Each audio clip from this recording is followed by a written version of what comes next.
Bismillahirrahmanirrahim. Assalamualaikum warahmatullahi wabarakatuh. Yang saya hormati Bapak Dr. Oktio Franky Diantoro MPDI selaku dosen pengampu mata kuliah Sejarah Islam Indonesia dan teman-teman yang dirahmati Allah Subhanahu wa taala.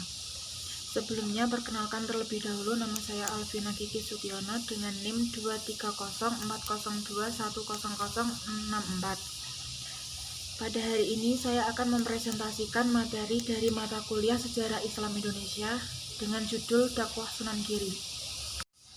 Sunan Giri lahir di Belambangan, Jawa Timur pada tahun 1442 Masehi.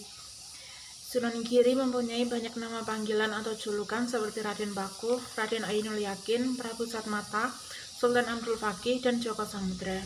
Saat masih bayi, Sunan Giri pernah dimasukkan ke dalam peti lalu dilarungkan ke sungai.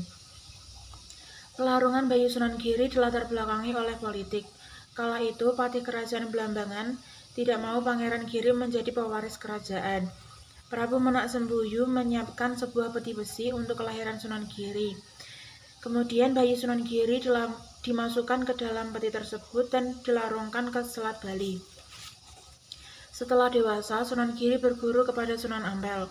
Sunan Ampel kemudian mengetahui asal-usul Sunan Giri yang sebenarnya, lalu mengirimkan muridnya itu untuk melanjutkan belajar Islam di Pasai, Aceh. Sebelum menjalankan ibadah haji ke Tanah Suci Mekah, di Pasai, Sunan Giri berguru dengan Maulana Ishaq yang ternyata adalah ayahnya sendiri. Setelah 3 tahun belajar dengan ayahnya, Sunan Giri diutus untuk menyiarkan agama Islam di Jawa. Oleh ayahnya, kemudian Sunan Giri mendirikan pesantren Giri di Gresik, Jawa Timur. Metode dakwah yang digunakan oleh Sunan Giri. Sunan Giri juga mengembangkan sistem pendidikan berbasis pesantren pada masanya. Dalam dakwahnya, Sunan Giri menggunakan pendekatan kultural dengan menciptakan beberapa tembang dan permainan anak. Contoh permainan anak seperti celungan, jamuran. Sedangkan tembang yang diciptakan oleh Sunan Giri adalah Padang Bulan, Jor, Gula Ganti, dan Jublek-Jublek Suweng.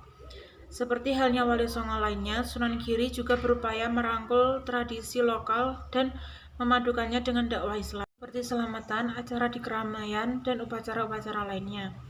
Taktik dakwah yang digunakan oleh Sunan Giri ini cukup efektif dalam menarik hati warga yang kemudian bersedia memeluk agama Islam.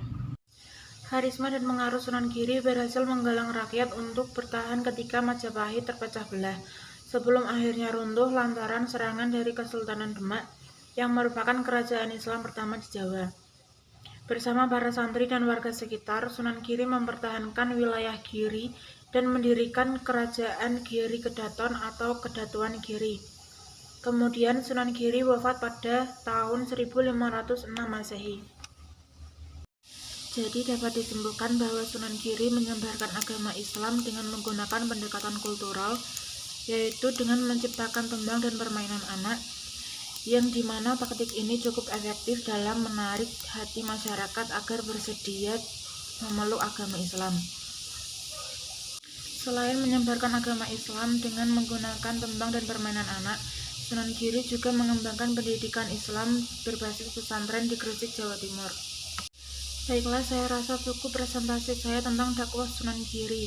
Mohon maaf apabila terdapat salah kata atau salah ucap dari saya. Terima kasih. Wassalamualaikum warahmatullahi wabarakatuh.